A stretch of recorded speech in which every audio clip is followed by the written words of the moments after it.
ਸਤਿ ਸ਼੍ਰੀ ਅਕਾਲ। ਤੁਸੀਂ ਵੇਖ ਰਹੇ ਹੋ ਪੰਜਾਬ ਮੇਲ USA TV। ਮੈਂ ਕਮਲਪ੍ਰੀਤ ਸਿੰਘ ਤੇ ਲੈ ਕੇ ਹਾਜ਼ਰ ਹਾਂ ਦੁਨੀਆ ਭਰ ਦੀਆਂ ਚੋਣਵੀਆਂ ਖਬਰਾਂ। ਭਾਰਤੀ ਅਮਰੀਕੀਆਂ ਮੁਤਾਬਿਕ ਬਾਈਡਨ ਤੇ ਹੈਰਿਸ ਨੂੰ ਭਾਰਤੀ ਅਮਰੀਕੀ ਭਾਈਚਾਰੇ ਦੀ ਪੂਰੀ ਸਮਝ। ਕਮਾਲਾ ਹੈਰਿਸ ਨੇ ਟਰੰਪ ਨੂੰ ਨਸਲਵਾਦੀ ਕਰਾਰ ਦਿੱਤਾ। ਵੋਟਿੰਗ ਤੋਂ ਬਾਅਦ ਅਮਰੀਕੀ ਰਾਸ਼ਟਰਪਤੀ ਨੇ ਕਿਹਾ, ਮੈਂ ਟਰੰਪ ਨਾਮ ਦੇ ਵਿਅਕਤੀ ਨੂੰ ਪਾਈ ਵੋਟ। ਜਰਮਨੀ ਵਿੱਚ ਸਿੱਖਾਂ ਦੀਆਂ ਸੂਚੀਆਂ ਬਣਾਉਣ ਸੰਬੰਧੀ ਛਪੀ ਖਬਰ ਤੋਂ ਬਾਅਦ UK ਦੇ ਸਿੱਖ ਹਲਕਿਆਂ ਵਿੱਚ ਵੱਡਾ ਰੋਸ। ਸੈਮਸੰਗ ਇਲੈਕਟ੍ਰੋਨਿਕਸ ਦੇ ਚੇਅਰਮੈਨ ਦਾ ਦੇਹਾਂਤ। 1984 ਦੇ ਚਸ਼ਮਦੀਦ ਗਵਾਹ ਅਤੇ ਲੇਖਕ ਸੰਜੇ ਸੂਰੀ ਨੇ ਮੱਧ ਪ੍ਰਦੇਸ਼ ਦੇ ਸਾਬਕਾ ਮੁੱਖ ਮੰਤਰੀ ਕਮਲਨਾਥ ਤੇ ਸਾਧਿਆ ਨਿਸ਼ਾਨਾ। ਕੈਨੇਡਾ 'ਚ ਕੋਰੋਨਾ ਦਾ ਪ੍ਰਕੋਪ ਜਾਰੀ, ਸਾਹਮਣੇ ਆਏ ਨਵੇਂ ਮਾਮਲੇ। ਤੇ ਹੁਣ ਖਬਰਾਂ ਵਿਸਥਾਰ ਨਾਲ।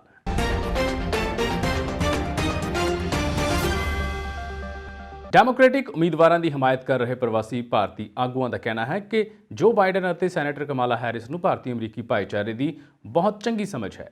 ਉਹਨਾਂ ਰਾਸ਼ਟਰਪਤੀ ਡੋਨਾਲਡ ਟਰੰਪ ਨੂੰ ਦੁਸ਼ਮਣ ਕਿਹਾ, ਜੋ ਵਿਸ਼ਵ ਮੰਚ ਤੇ ਭਾਰਤ ਦੀ ਆਲੋਚਨਾ ਕਰਦਾ ਹੈ।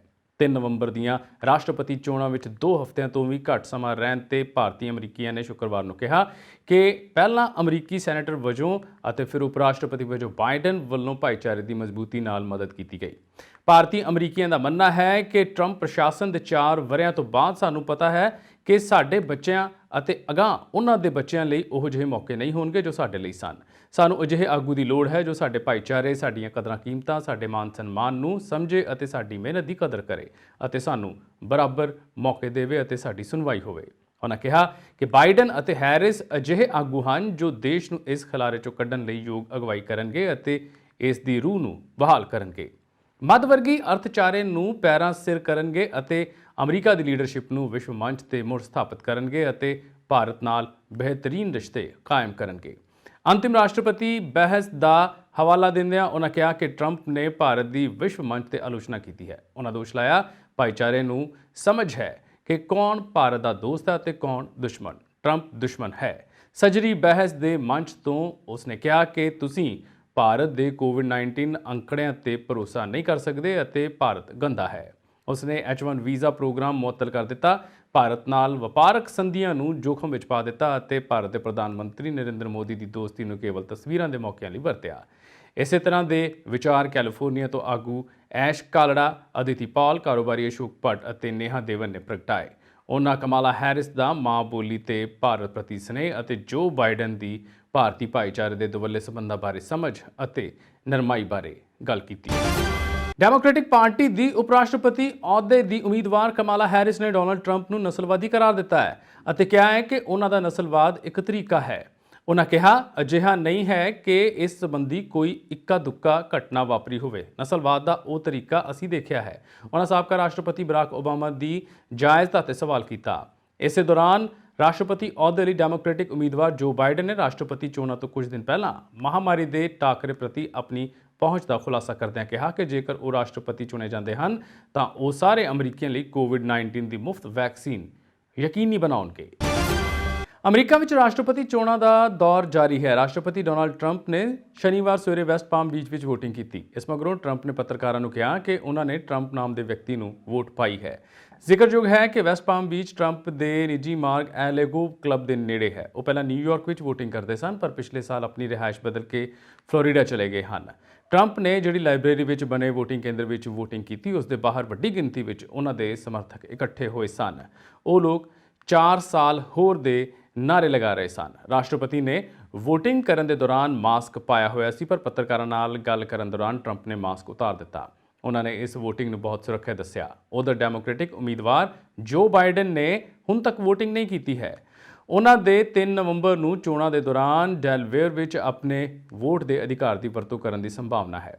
ਡੈਲਵੇਅਰ ਵਿੱਚ ਫਲੋਰੀਡਾ ਵੱਲੋਂ ਪਹਿਲਾਂ ਵੋਟਿੰਗ ਦੀ ਪੇਸ਼ਕਸ਼ ਨਹੀਂ ਗਈ ਹੈ। ਰਾਸ਼ਟਰਪਤੀ ਦਾ ਸ਼ਨੀਵਾਰ ਨੂੰ ਨਾਰਥ ਕੈਰੋਲੀਨਾ, ਓਹੀਓ ਅਤੇ ਵਿਸਕੌਨਸਿਨ ਵਿੱਚ ਬਿਜ਼ੀ ਚੋਣ ਪ੍ਰੋਗਰਾਮ ਹੈ। ਪਿਛਲੇ ਅੰਕੜਿਆਂ ਦੀ ਗੱਲ ਕਰੀਏ ਤਾਂ 2016 ਦੀਆਂ ਰਾਸ਼ਟਰਪਤੀ ਚੋਣਾਂ ਵਿੱਚ ਟਰੰਪ ਨੇ ਫਲੋਰੀਡਾ ਵਿੱਚ 49.02% ਵੋਟਾਂ ਦੇ ਨਾਲ ਜਿੱਤ ਦਰਜ ਕੀਤੀ ਸੀ, ਜਦਕਿ ਉਹਨਾਂ ਦੇ ਉਸ ਸਮੇਂ ਦੀ ਡੈਮੋਕ੍ਰੈਟਿਕ ਵਿਰੋਧੀ ਹਿਲੇਰੀ ਕਲਿੰਟਨ 47.82% ਵੋਟਾਂ ਹਾਸਲ ਕਰ ਪਾਈ ਸੀ। ਹਾਲ ਹੀ ਵਿੱਚ ਕੀਤੇ ਸਰਵੇ ਮੁਤਾਬਿਕ ਡੈਮੋਕ੍ਰੈਟਿਕ ਰਾਸ਼ਟਰਪਤੀ ਅਹੁਦੇ ਦੇ ਉਮੀਦਵਾਰ ਜੋ ਬਾਈਡਨ ਵਰਤਮਾਨ ਵਿੱਚ ਫਲੋਰੀਡਾ ਵਿੱਚ ਟਰੰਪ ਨਾਲੋਂ 1.4% ਅੰਕ ਦੇ ਨਾਲ ਅੱਗੇ ਚੱਲ ਰਹੇ ਹਨ।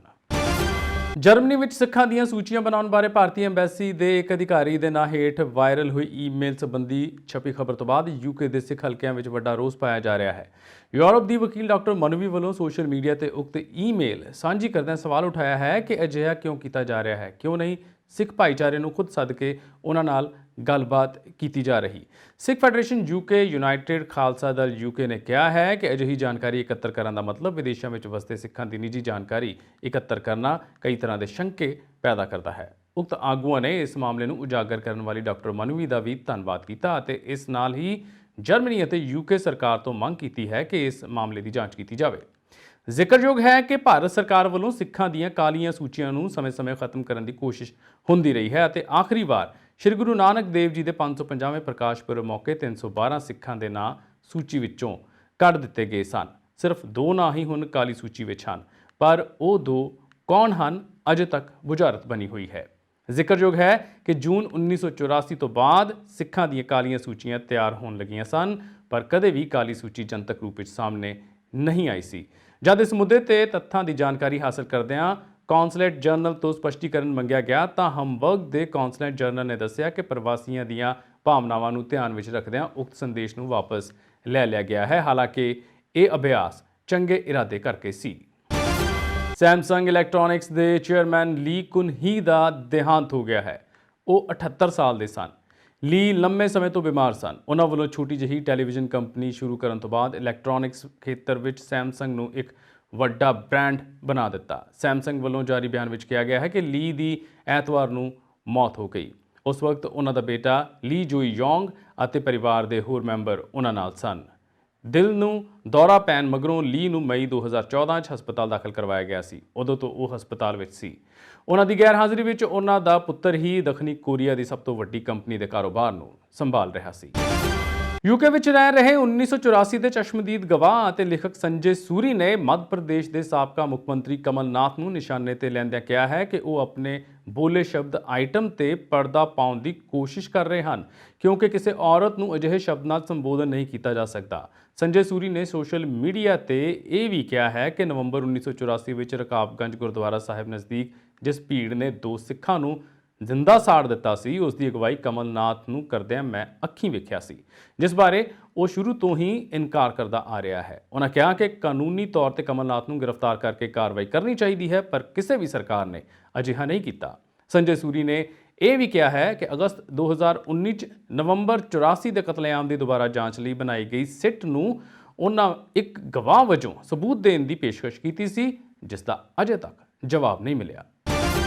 ਕੈਨੇਡਾ ਵਿੱਚ ਹਾਲ ਹੀ ਵਿੱਚ ਕੋਵਿਡ-19 ਦੇ ਮਾਮਲਿਆਂ ਵਿੱਚ ਵਾਧਾ ਜਾਰੀ ਹੈ, ਜਿਸ ਨਾਲ ਦੇਸ਼ ਵਿੱਚ ਕੁੱਲ ਮਾਮਲੇ 2,13,881 ਹੋ ਗਏ ਹਨ, ਜਦਕਿ ਮਰਨ ਵਾਲਿਆਂ ਦੀ ਗਿਣਤੀ 9,922 ਹੈ।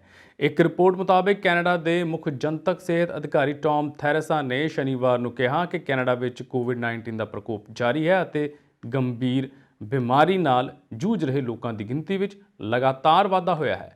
ਟੌਮ ਨੇ ਕਿਹਾ ਇਹ ਥੋੜੇ ਜਿਹੇ ਮਾਮਲਿਆਂ ਤੋਂ ਲੈ ਕੇ ਵੱਡੇ ਸਮੂਹਾਂ ਤੱਕ ਹੁੰਦੇ ਹਨ, ਜੋ ਲੰਮੇ ਸਮੇਂ ਦੀ ਦੇਖਭਾਲ ਅਤੇ ਸਹਾਇਤਾ ਦੀਆਂ ਰਹਿਣ ਵਾਲੀਆਂ ਸਹੂਲਤਾਂ, ਸਕੂਲ, ਇਕੱਠੇ ਰਹਿਣ ਦੀਆਂ ਵਿਵਸਥਾਵਾਂ, ਉਦਯੋਗਿਕ ਕਾਰਜ ਵਿਵਸਥਾ ਅਤੇ ਵੱਡੇ ਸਮਾਜਿਕ ਇਕੱਠਾਂ ਸਮੇਤ ਕਈ ਵਿਵਸਥਾਵਾਂ ਵਿੱਚ ਹੁੰਦੇ ਹਨ।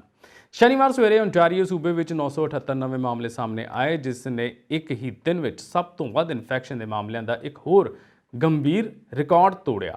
ਇਸ ਦਾ ਪਿਛਲਾ ਰਿਕਾਰਡ 9 ਅਕਤੂਬਰ ਨੂੰ 939 ਮਾਮਲਿਆਂ ਦਾ ਸੀ। ਓਨਟਾਰੀਓ ਵਿੱਚ ਵੀ 6 ਨਵੀਆਂ ਮੌਤਾਂ ਹੋਈਆਂ, ਜਿਸ ਨਾਲ ਸੂਬੇ ਵਿੱਚ ਹੋਣ ਵਾਲੀਆਂ ਮੌਤਾਂ ਦੀ ਗਿਣਤੀ 3086 ਹੋ ਗਈ ਹੈ।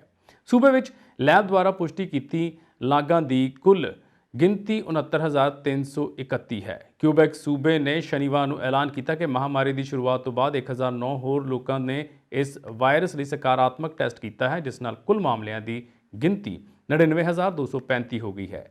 ਕੈਨੇਡੀਅਨ ਪ੍ਰੈਸ ਨੇ ਦੱਸਿਆ ਕਿ 21 ਮਾਰਚ ਤੋਂ 4.6 ਮਿਲੀਅਨ ਲੋਕ ਕੈਨੇਡਾ ਪਹੁੰਚੇ ਸਨ, ਜਦੋਂ ਸਰਹੱਦ ਨੂੰ ਸਾਰੀਆਂ ਗੈਰ ਜ਼ਰੂਰੀ ਯਾਤਰਾਵਾਂ ਲਈ ਬੰਦ ਕਰ ਦਿੱਤਾ ਗਿਆ ਸੀ। ਇਹਨਾਂ ਵਿੱਚੋਂ 3.5 ਮਿਲੀਅਨ ਲਾਜ਼ਮੀ ਮੰਨੇ ਗਏ, ਜਦਕਿ 1.1 ਮਿਲੀਅਨ ਲੋਕ ਗੈਰ ਜ਼ਰੂਰੀ ਯਾਤਰੀ ਸਨ ਅਤੇ ਉਹਨਾਂ ਨੂੰ ਇਕਾਂਤਵਾਸ ਵਿੱਚ ਰਹਿਣ ਦਾ ਹੁਕਮ ਦਿੱਤਾ ਗਿਆ ਸੀ।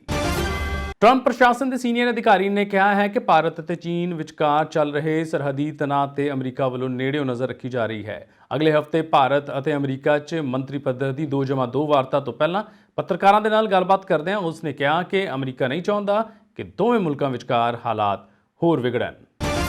ਕੈਨੇਡਾ ਦੇ ਸੂਬੇ ਬ੍ਰਿਟਿਸ਼ ਕੋਲੰਬੀਆ ਵਿੱਚ ਚੋਣਾਂ ਸ਼ੁਰੂ ਹੋ ਗਈਆਂ ਹਨ। ਉੱਥੋਂ ਦੇ ਸਥਾਨਕ ਸਮੇਂ ਮੁਤਾਬਕ ਸ਼ਨੀਵਾਰ ਸਵੇਰੇ 8 ਵਜੇ ਤੋਂ ਰਾਤ ਦੇ 8 ਵਜੇ ਤੱਕ ਵੋਟਾਂ ਪੈਣੀਆਂ ਹਨ। ਹਾਲਾਂਕਿ ਅਰਲੀ ਵੋਟਿੰਗ ਤਹਿਤ 1 ਮਿਲੀਅਨ ਭਾਵ 10 ਲੱਖ ਲੋਕ ਪਹਿਲਾਂ ਹੀ ਵੋਟਾਂ ਪਾ ਚੁੱਕੇ ਹਨ। ਵੱਡੀ ਗਿਣਤੀ ਵਿੱਚ ਲੋਕ ਮੇਲ ਇਨ ਬੈਲਟ ਭਾਵ ਡਾਕ ਰਾਹੀਂ ਪਹਿਲਾਂ ਹੀ ਵੋਟ ਪਾ ਚੁੱਕੇ ਹਨ। ਇਹ ਚੋਣਾਂ ਕਰੋਨਾ ਵਾਇਰਸ ਦੇ ਕਹਿਰ ਦੌਰਾਨ ਹੀ ਹੋ ਰਹੀਆਂ ਹਨ।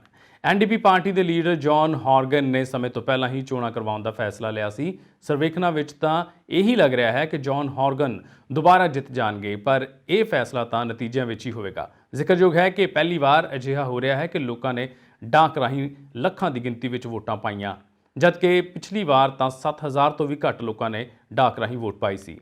ਐਨਡੀਪੀ ਵੱਲੋਂ ਜੌਨ ਹੌਰਗਨ, ਲਿਬਰਲ ਪਾਰਟੀ ਵੱਲੋਂ ਐਂਡਰਿਊ ਵਿਲਕਿੰਸਨ, ਗ੍ਰੀਨਜ਼ ਪਾਰਟੀ ਵੱਲੋਂ ਸੋਨੀਆ ਫਰਸਟੇਨਾ ਬ੍ਰਿਟਿਸ਼ ਕੋਲੰਬੀਆ ਦੇ ਨਵੇਂ ਮੁੱਖ ਮੰਤਰੀ ਦੇ ਅਹੁਦੇ ਲਈ ਚੋਣ ਲੜ ਰਹੇ ਹਨ। ਬਹੁਤ ਸਾਰੇ ਪੰਜਾਬੀ ਆਪਣੀ ਪਾਰਟੀ ਦੇ ਨੇਤਾਵਾਂ ਦੇ ਲਈ ਪ੍ਰਚਾਰ ਕਰ ਰਹੇ ਹਨ। ਦੱਸ ਦਈਏ ਕਿ ਪਿਛਲੀ ਵਾਰ ਐਨਡੀਪੀ ਅਤੇ ਗ੍ਰੀਨ ਪਾਰਟੀ ਨੇ ਮਿਲ ਕੇ ਸਰਕਾਰ ਬਣਾਈ ਸੀ। ਇਸ ਵਾਰ ਦੇ ਨਤੀਜੇ ਹੀ ਦੱਸਣਗੇ ਕਿ ਜਿੱਤ ਦਾ ਸਿਹਰਾ ਕਿਸ ਦੇ ਸਿਰ ਸੱਜਦਾ ਹੈ। ਅਫਗਾਨਿਸਤਾਨ ਦੀ ਰਾਜਧਾਨੀ ਵਿੱਚ ਫਿਦਾਇਨ ਹਮਲੇ ਵਿੱਚ ਘੱਟੋ-ਘੱਟ 18 ਜਣਿਆਂ ਦੀ ਮੌਤ ਹੋ ਗਈ ਅਤੇ 57 ਜ਼ਖਮੀ ਹੋ ਗਏ। ਮ੍ਰਿਤਕਾਂ ਵਿੱਚ ਸਕੂਲੀ ਬੱਚੇ ਵੀ ਸ਼ਾਮਲ ਹਨ। ਪੱਛਮੀ ਕਾਬੁਲ ਦੇ ਦਸ਼ਤ ਤੇ ਬਾਰਚੀ ਵਿੱਚ ਵਿਦਿਅਕ ਅਦਾਰੇ ਮੋਹਰੇ ਹੋਏ ਇਸ ਹਮਲੇ ਦੀ ਅਜੇ ਤੱਕ ਕਿਸੇ ਨੇ ਜ਼ਿੰਮੇਵਾਰੀ ਨਹੀਂ ਲਈ ਹੈ। ਤਾਲਿਬਾਨ ਨੇ ਹਮਲੇ ਨਾਲ ਸੰਬੰਧ ਹੋਣ ਨੂੰ ਰੱਦ ਕੀਤਾ ਹੈ। ਇਹ ਸਨ ਹੁਣ ਤੱਕ ਦੀਆਂ ਦੁਨੀਆ ਭਰ ਦੀਆਂ ਚੋਣਵੀਆਂ ਖਬਰਾਂ। ਜ਼ਿਆਦਾ ਖਬਰਾਂ ਦੇ ਲਈ ਤੁਸੀਂ ਬਨੇ ਰਹੋ ਪੰਜਾਬ ਮੇਲ USA TV ਤੇ। ਧੰਨਵਾਦ।